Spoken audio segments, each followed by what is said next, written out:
જય દ્વારકાધીશ મિત્રો, જય જવાન જય કિસાન। તો આજે આપણે આપણી વાડીમાં મગફળીમાં બધા જ ખળની દવા મારવામાં આવે છે।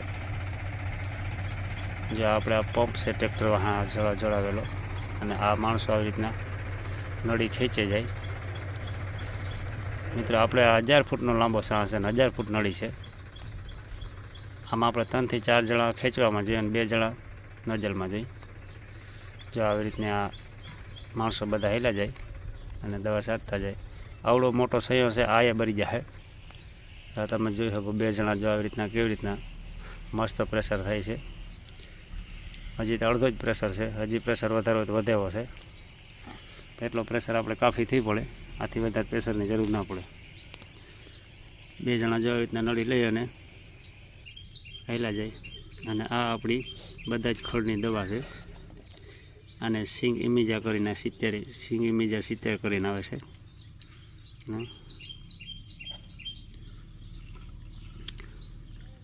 આ એક અંદરથી એક આવું નીકળે છે।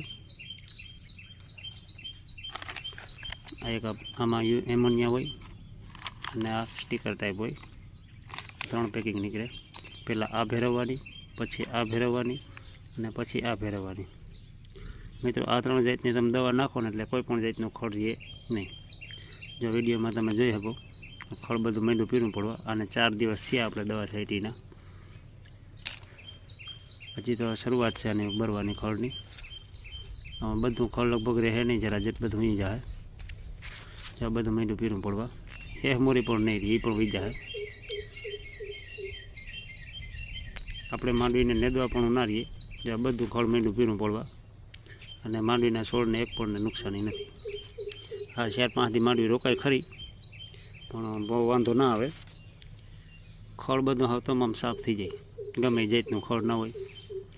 ધોકળ હોય, હેમોરી હોય, અગેડો, ડમરો, બળેલો, કણેજરો,